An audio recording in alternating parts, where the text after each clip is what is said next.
Ya, silakan Pak.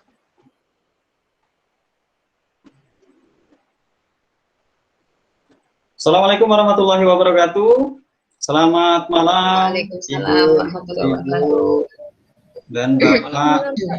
Apa kabar malam ini? Masih semangat ya? Baik semuanya. Semangat. Oke, ya. Masih dalam keadaan semangat ya. Baik, Bapak dan Ibu yang berbahagia, pada kesempatan malam ini saya akan mempresentasikan ataupun membawakan sebuah materi dalam kurikulum sekolah penggerak. Ya, dalam kesempatan kali ini saya akan mengambil atau menjelaskan tentang asesmen, ya, mobil khusus, ya. Asesmen yang dimaksud adalah asesmen diagnostik. Nah, namun sebelum masuk ke dalam materi, seperti biasa dalam memulai satu kegiatan, alangkah baiknya kita memulai suatu kegiatan pada malam hari ini dengan berdoa terlebih dahulu agar apa yang kita lakukan pada kesempatan malam ini mendapatkan restu dari Tuhan Yang Maha Kuasa serta bisa berjalan dengan baik. Untuk memulai kegiatan pada malam hari ini, marilah kita berdoa menurut agama dan kepercayaan kita masing-masing. Berdoa dimulai.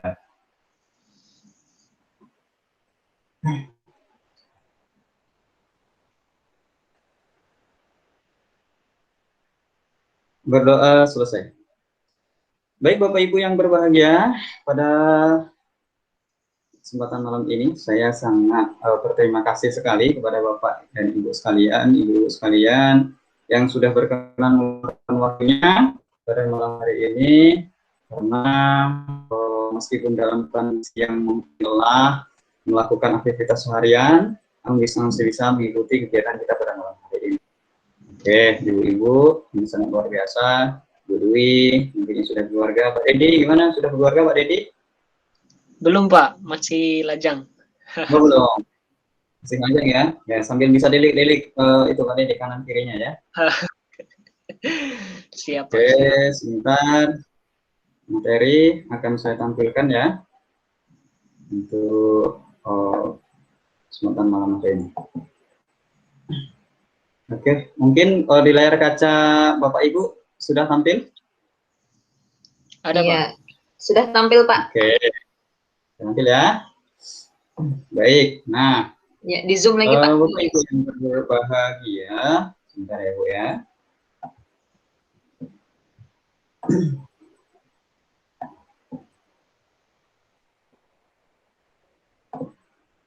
Sebentar Bu ya.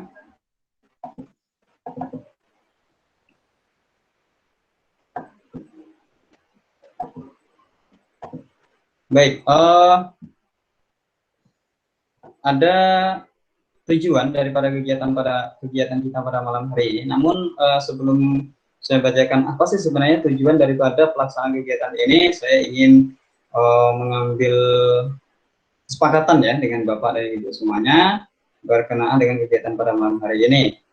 Ya, jadi malam hari ini saya akan membagi kegiatan kita pada 3 sesi. Yang pertama sesi pendahuluan, yang kedua sesi kegiatan inti, dan yang ketiga ada sesi untuk nanti sekalian. Baik. Namun sebelum lanjutkan pada materi berikutnya, saya ingin mengajak Bapak-bapak dan Ibu-ibu semuanya untuk melihat sebenarnya seberapa jauh Bapak Ibu siap untuk melakukan atau mengikuti kegiatan kita pada malam hari ini. Jadi kita ada sedikit ice breaking ya, Bapak dan Ibu sekalian. Nah, ini nanti saya tunjukkan, kemudian saya tutup dulu, supaya saya bisa melihat wajah-wajah Bapak dan Ibu semuanya. Oke, Bapak dan Ibu semuanya, silahkan menghadap kamera, fokus ke kamera. Oke, Bu Meli, Bu Indah, Bu Dwi, dan Pak Dede ya. Kita berlima sekarang ya. Luar biasa. Iya, Pak. Seperti kurikulum kurikulum sekolah penggerak kita pada Pancasila. Oke. Pada ice breaking malam hari ini saya akan mengambil saya akan meminta kepada Bapak dan Ibu sekalian untuk membuat satu kalimat ya dengan menggunakan yang diawali dari kata. Nanti saya pilih ya. Bu Dwi, membuat satu kalimat menggunakan kata awal katanya adalah jika. Kemudian Pak Dedi ini spesial. Saya minta Pak Dedi untuk membuat satu kalimat yang diawali dari kata maka.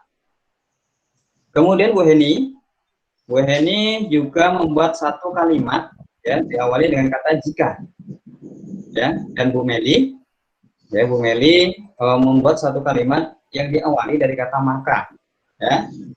Silahkan ditulis ya, satu kalimat saja. Tidak perlu panjang-panjang, satu kalimat saja. Ya, Bu Dwi silahkan tulis, Pak Dedi silahkan tulis, Bu Heni silahkan tulis. Ya, kemudian Ibu Meli juga silahkan tulis untuk membuat satu kata, ya, membuat satu kalimat ya, bukan satu kata, tetapi kata itu diawali dengan dari kata jika. Oke, Bu Dwi mungkin sudah, Pak Dedi, Bu Heni? Sudah. Sudah, Pak. Sudah ya? Bebas ya? Sudah ya? Bu Meli gimana Bu Meli? Sudah Bu Meli? Ini cari tip X. Ya Bu Meli. Ya, Bu Heni sudah ya? Kalimatnya bebas ya Bu ya, kalimatnya bebas. Ya, tapi diawali dari kata jika ya Bu ya. Contoh, Bu Dwi misalkan, jika saya adalah seorang dokter, nah, nanti Pak Dedi misalkan buat kata apa. Oke, udah siap ya? Siap. Pak Dedi sudah selesai? Siapa? Oke, Pak Dedi sudah selesai ya? Siap. Sudah. Ibu Meli sudah ya, Bu Heni sudah ya, Bu Dwi sudah ya? Oke, tadi dicatat atau tidak nih Pak? Pak Dedi nih. Bu Dwi semuanya dicatat ya? Bu Heni, Bu Meli. Jika aja tadi. Jadi ya kalau dicatat ini nggak bisa diubah katanya nanti. Karena kalau diubah katanya nggak seru nanti ya. Oke Bu Dwi. Bisa mulai dari Bu Dwi ya. Bu Dwi nanti membacakan satu kalimat yang kemudian disambung dengan Pak Dedi, langsung disambung dengan Bu Heni dan kita sambung dengan Bu Meli. Kita lihat kira-kira akan terbentuk menjadi sebuah kalimat yang bagaimana. Oke, silakan Bu Dwi, dimulai. Oke. Jika kebanyakan makan, ini sambung ya? Ada lagi sambungannya nih. Makanya siapa ini makanya? Oh, ya, jika kebanyakan makan, sambungannya Pak Dedi. Langsung Pak Dedi berarti. Sesuai dengan kata yang dibuat tadi, kalimat yang dibuat tadi. Oke. Maka bisa berakibat obesitas. Terus Bu Heni? Jika saya punya rumah, ya Bu Meli? Maka saya akan tinggal di rumah. Apa Bu Meli?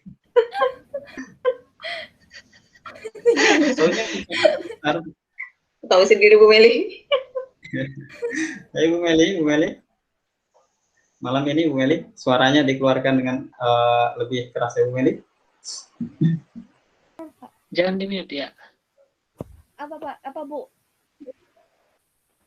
Bu Meli coba diulangi dari kata yang sudah dibuat. Maka saya akan bersyukur. Maka saya akan Bersyukur. ya, bersyukur. Bersyukur. Oke, aplaus dulu untuk kita malam hari ini. Sebenarnya saya tadi berharapnya bahwa kata yang dibuat itu ditulis terlebih dahulu. Ya, kemudian ketika Bu Dwi mengatakan bahwa jika saya kebanyakan makan, mungkin Pak Dedi punya kalimat sendiri ya. Akan lebih seru lagi ya. Betul Ya, Pak. tapi tidak apa-apa. Kita akan sambung lagi explaining untuk yang seperti ini untuk di pertemuan berikutnya. Oke, yang sudah memberikan atensinya pada malam hari ini. Oke, lanjut kita kepada materi ya Bapak dan Ibu sekalian. Nah, untuk pelatihan kita pada malam hari ini, saya akan membahas tentang assessment tadi ya. Wabil khusus, saya akan membahas tentang assessment diagnostik. Nah, mungkin Bapak dan Ibu sudah pernah mendengar kata itu. Oke, saya presentasikan.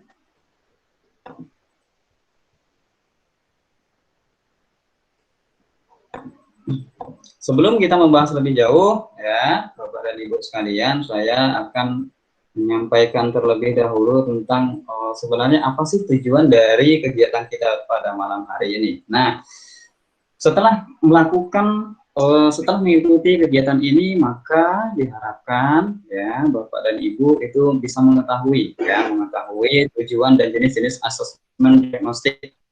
Yang kedua, tujuan dari kegiatan ini adalah setelah mengikuti kegiatan ini diharapkan Bapak dan Ibu mampu membuat asesmen diagnostik untuk kebutuhan pembelajaran di sekolah Bapak dan Ibu masing-masing ya. Ini adalah tujuan daripada dilaksanakan kegiatan kita pada malam hari ini. Selanjutnya output. Nah, ini harapannya nih ya, Bapak Ibu ya setelah mengikuti kegiatan ini dapat mempraktekkan ya dalam membuat asesmen diagnostik sesuai dengan mata pelajaran yang diangkut. Kebetulan kita sudah berada di semester akhir ya pembelajaran. Maka pada semester berikutnya bulan Juli insya Allah kita masuk ke tahun ajaran baru. Nah, kita bisa menerapkan asesmen ini untuk peserta didik kita, Bapak dan Ibu sekalian ya. Kemudian sesi nanti kita membahas tentang terbagi menjadi 3 sesi, yaitu pendahuluan, kegiatan inti, dan kegiatan penutup. Nah, Bapak dan Ibu sekalian, boleh sambil dicatat apabila ada hal yang dipandang perlu untuk dicatat, Bapak Ibu sekalian.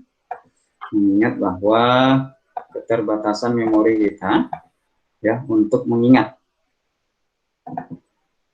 Oke, ya, asesmen diagnostik ya. Kita sudah mengetahui apa itu asesmen. Saya tidak perlu jelaskan lagi apa itu asesmen.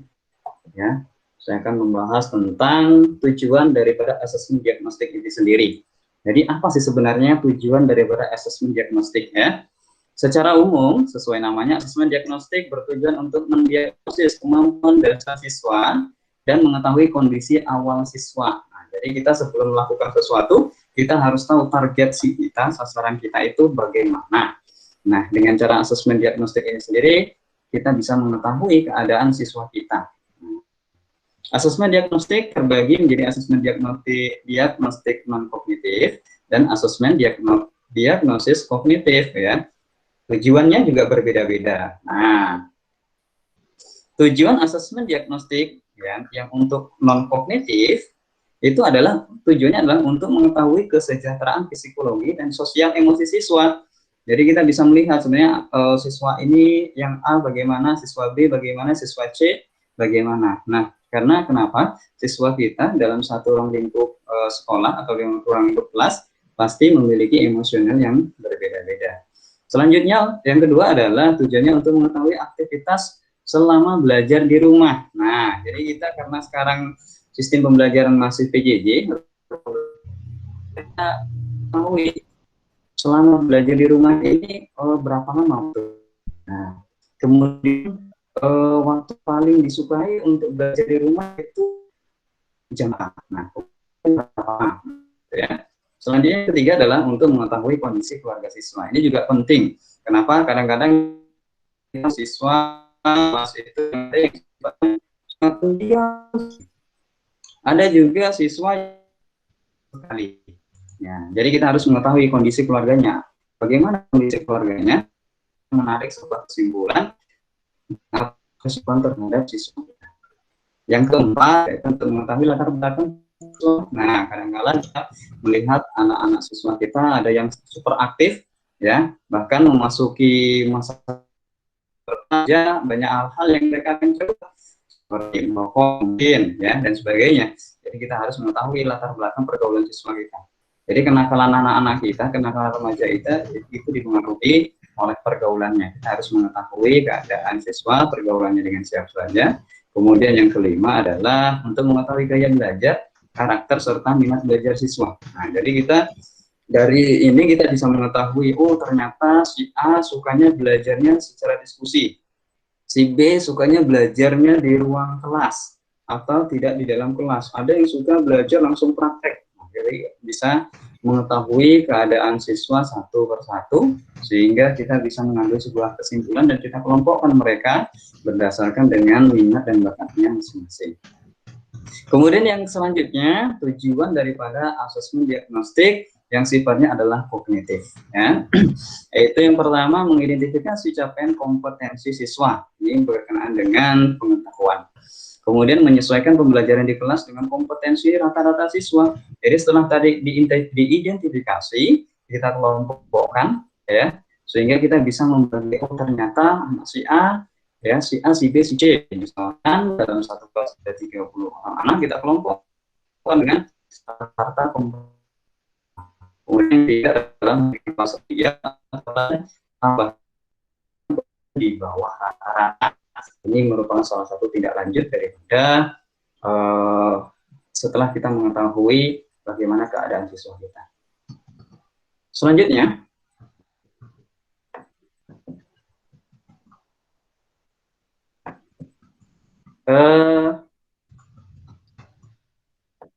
asesmen diagnostik non kognitif, ya, di awal pembelajaran tadi dilakukan untuk mengetahui hal-hal tadi sudah dijelaskan mengenai kesejahteraan psikologis dan sosial emosi siswa, kemudian aktivitas selama belajar di rumah, kondisi keluarga dan pergaulan siswa, gaya belajar, karakter, serta minat siswa. Nah, dalam menyusun pertanyaan ini, ya, maka ada tipsnya. Yang pertama, yaitu keterampilan bertanya dan membuat pertanyaan penting pada asesmen ini.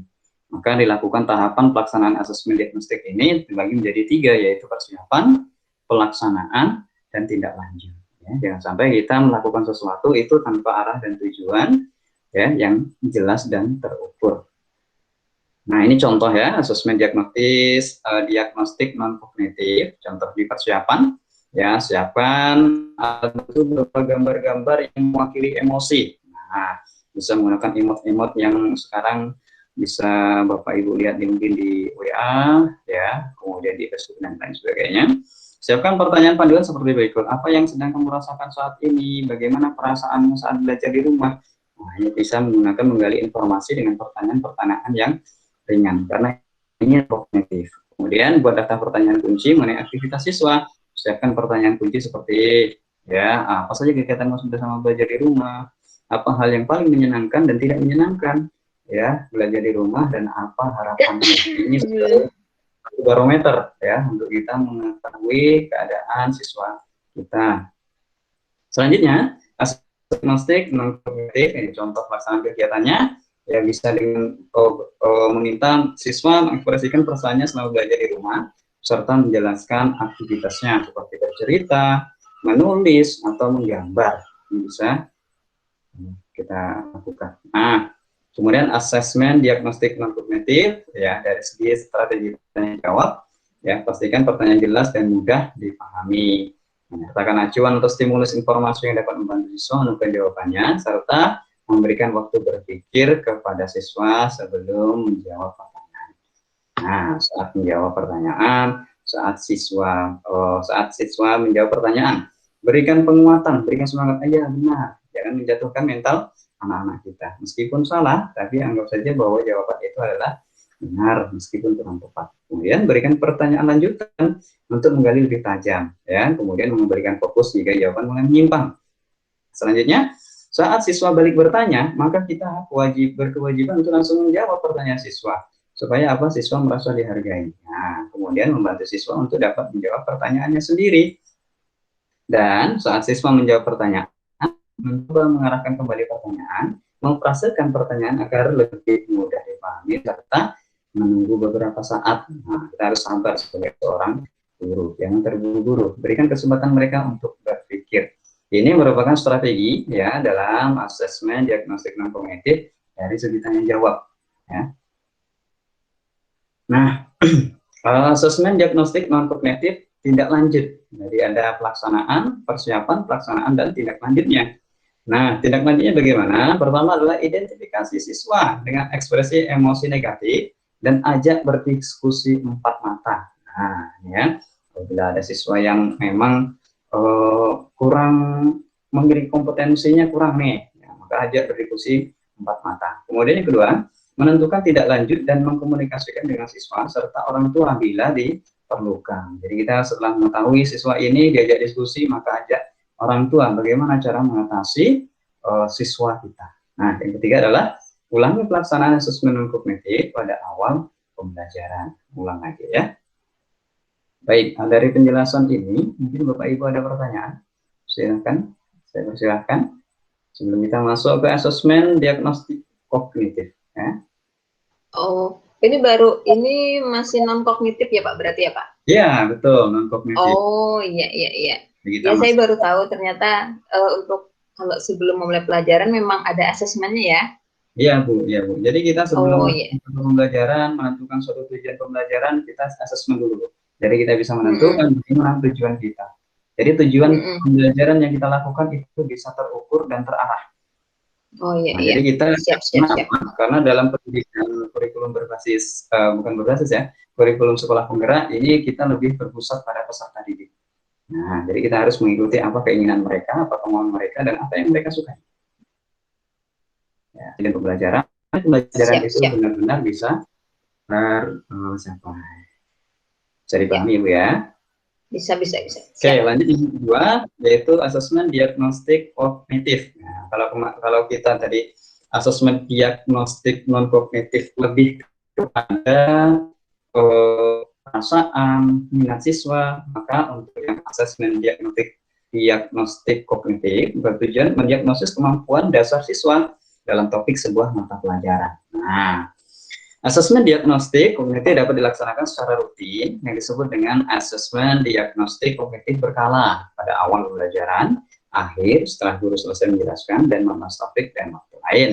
Asesmen diagnostik bisa berupa asesmen formatif maupun asesmen sumatif. Nah, tahapan pelaksanaan asesmen kognitif sama dengan tahapan pelaksanaan asesmen diagnostik non kognitif. Ada persiapan, pelaksanaan, dan diagnosis dan tindak lanjut. Nah, penting ya guru melakukan asesmen diagnosis kognitif untuk menyesuaikan tingkat pembelajaran dengan kemampuan siswa, bukan untuk mengejar target kurikulum. Ya, perlu digarisbawahi bahwa asesmen ini bertujuan untuk menyesuaikan tingkat pembelajaran dengan kemampuan siswa, bukan untuk mengejar target kurikulum. Selanjutnya, nah, asesmen diagnostik kognitif yang memberikan persiapan dan pelaksanaan. Nah, ya, yang pertama yang perlu dilakukan adalah buat jadwal pelaksanaan asesmen. Ini penting ya Bapak Ibu ya. Kemudian yang kedua, identifikasi materi asesmen berdasarkan penyederhanaan kompetensi dasar yang disediakan oleh Kementerian Pendidikan dan Kebudayaan. Kemudian yang ketiga adalah susun pertanyaan sederhana yang meliputi 2 pertanyaan sesuai kelasnya dengan topik capaian pembelajaran baru. Kemudian yang kedua adalah 6 pertanyaan dengan topik 1 kelas di bawah. Kemudian yang kedua adalah yang terakhir yaitu 2 pertanyaan topik 2 kelas di bawahnya. Ini misal ya Bu ya.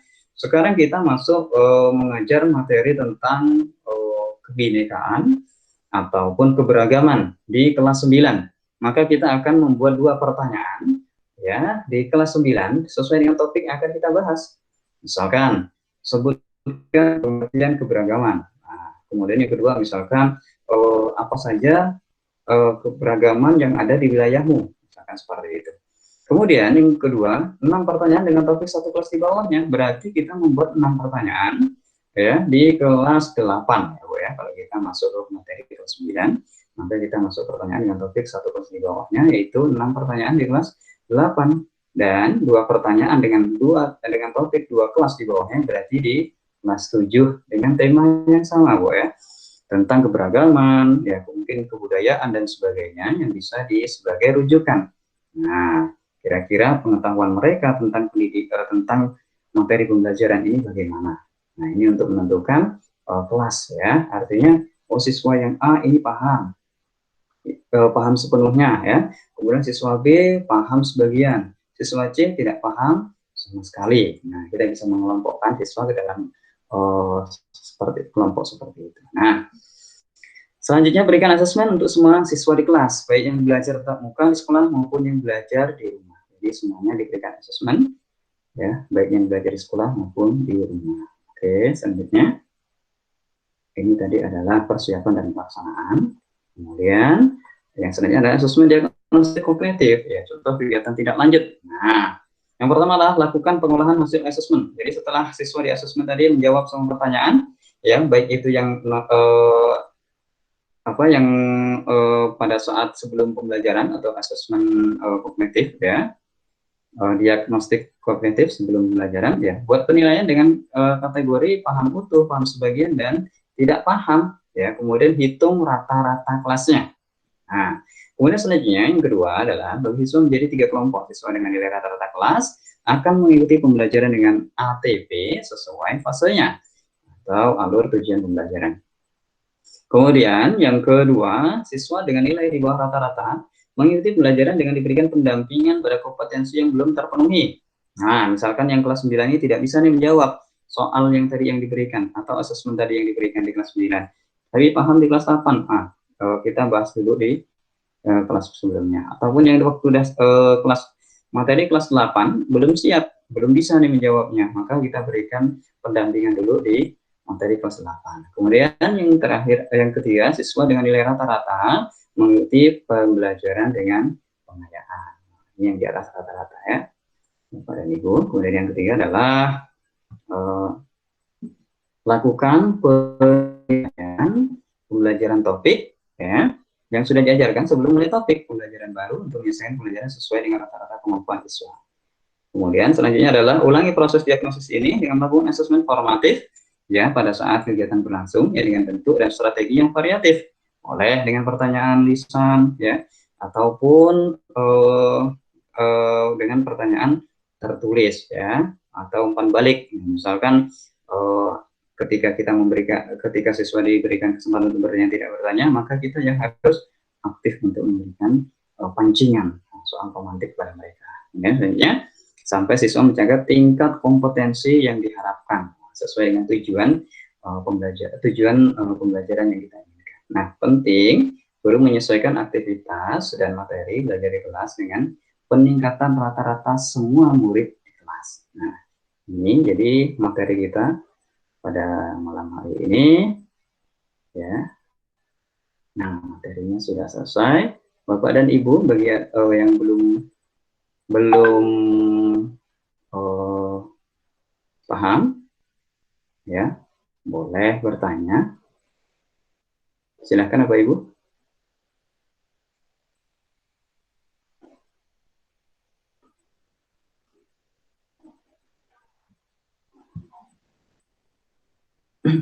Tidak ada Baik, Pak Tur. tidak ada pertanyaan ya? Ini memastikan aja tadi kan supaya pemahaman saya benar-benar aja. Berarti tadi asesmen diagnostik tadi terbagi dua gitu ya Pak ya. Ada yang satu tadi non kognitif ya, yang pertama tadi ya. Betul. Ya. Betul. Terus yang kedua kognitif itu. Ya betul Bu. Ya. Kalau non kognitif itu seperti kayak untuk nanya apa psikisnya gitu ya, bagaimana dia siap tidaknya untuk masuk kepada pelajaran gitu ya. Kalau kognitif itu tentang pengetahuan gitu, betul Pak? Kompetensi kemampuan siswa ya. Oh iya. Kompetensi dasar. Ya. Jadi ketika kita lanjut Bu Dwi. Enggak, yang memastikan itu aja supaya mantap aja gitu Pak. Ya. Iya. Pak Dedi mungkin ada pertanyaan Pak Dedi? Oke, baiklah, terima kasih. Saya mau tahu tentang ini sih. Tadi kan yang di yang di kognitif, diagnosis kognitif ya, kalau nggak salah tadi. Ya. So, tadi kan dibagi juga jadi 2 asesmen, yaitu asesmen formatif dan asesmen sumatif. Ya, betul Pak. Penggunaan asesmen formatif dan sumatif itu apa yang membedakannya di dalam mendiagnosis kognitif tadi Pak? Oke. Jadi untuk yang untuk asesmen formatif itu diberikan pada saat kegiatan pembelajaran berlangsung Pak. Misal seperti ini, saya membahas tentang kebinekaan ataupun tentang keberagaman, ya. Dengan kondisi saya sudah kondisikan siswa, misalkan saya menggunakan model pembelajaran tertentu, saya bagi kelompok, kemudian saya berikan suatu kasus kepada mereka supaya mereka mengeksplorasi sesuai dengan kemampuan mereka, ya, mencari informasi tentang berkenaan dengan tugas yang dibebankan kepada mereka, kemudian menganalisis, kemudian kemudian melakukan presentasi di depan kelompok-kelompok yang lainnya. Ya, dari itu kemudian kelompok ini masing-masing kelompok setelah melakukan kegiatan ini, setelah melakukan presentasi, maka saya kemudian pada kegiatan proses itu boleh bertanya kepada mereka, memberikan soal. memberikan tanggapan lah kepada mereka ya, bagaimana tentang pemahaman mereka tentang sebuah keberagaman yang ada di Indonesia, misalkan tentang suku, keragaman suku ya, keragaman budaya, keragaman agama yang ada di negara kita, sesuai dengan jawaban yang sudah mereka cari tadi ya, seperti itu ada formatif.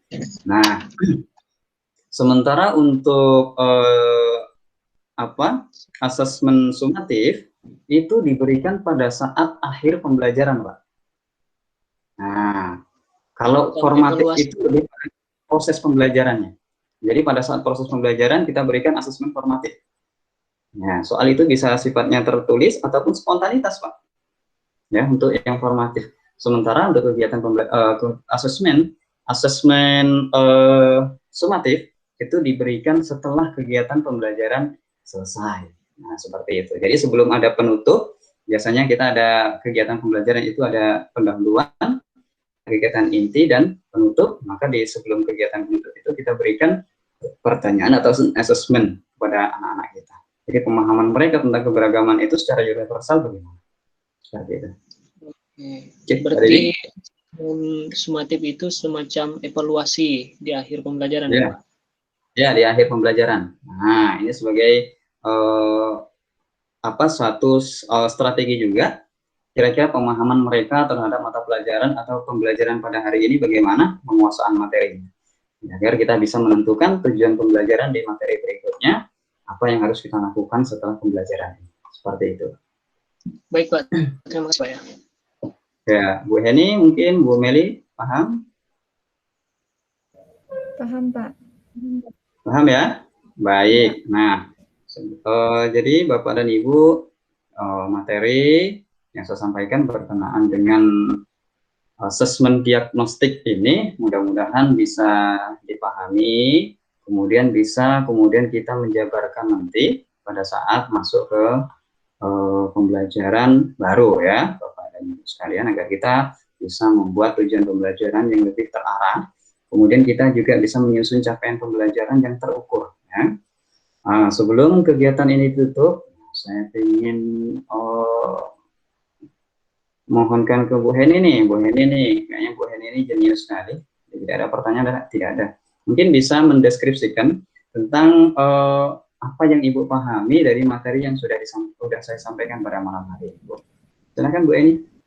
Baik, Pak. Dari pemahaman saya, jadi dalam asesmen diagnosis itu terbagi menjadi dua. Ya. Pertama, asesmen non-kognitif, dan yang kedua itu asesmen kognitif. Di mana non-kognitif itu dilaksanakan sebelum pembelajaran dilaksanakan. Dan untuk asesmen kognitifnya, nah itulah yang akan dijadikan penilaian untuk saat pembelajaran berlangsung. Untuk mengukur karakteristik dari peserta didik itu sendiri, bukan mengukur kemampuannya. Gitu. Terima kasih, Pak. Ya, bagus sekali ya Bu Heni ya. Bu Meli mungkin ingin memberikan tanggapan atau mungkin punya pemahaman yang berbeda dengan Bu Heni, Bu Meli. Ya Bu Meli, jangan malu-malu Bu Meli. Oke, bisa dipahami ya Bu Meli ya. Baik, terima kasih pada Bapak dan Ibu yang sudah mengikuti kegiatan kita pada malam hari ini. Mudah-mudahan ini bisa dipahami dengan baik. Nanti jika ada hal yang masih kurang paham, ya kita bisa sharing di luar forum. Silahkan, nanti kita bisa saling berbagi bagaimana agar asesmen ini bisa kita jalankan dengan baik, sehingga kita bisa menyusun tujuan pembelajaran, capaian pembelajaran yang ingin kita capai di sekolah kita masing-masing. Nah, ini luar biasa sekali. Terima kasih kepada Bapak dan Ibu. Sekali lagi saya ucapkan karena sudah meluangkan waktunya. Ya, mungkin saatnya kita sudah istirahat sebenarnya, tapi ini sangat luar biasa, saya apresiasi. Ya, masih semangatnya masih luar biasa. Oke, tadi di awal kita sudah membuka kegiatan ini dengan berdoa. Maka sebaiknya dan sudah selayaknya kita bersyukur kepada Tuhan Yang Maha Esa. Karena apa? Karena kegiatan kita pada malam hari ini bisa berjalan dengan baik, meskipun kita terpisah oleh jarak, ruang, dan waktu. Alhamdulillah, jaringan kita pada malam hari ini bagus sekali. Jadi ini merupakan salah satu syukur kita kepada Tuhan yang Maha Kuasa. Maka kita tutup kegiatan kita pada malam hari ini dengan berdoa menurut agama dan kepercayaan kita masing-masing. Berdoa dimulai.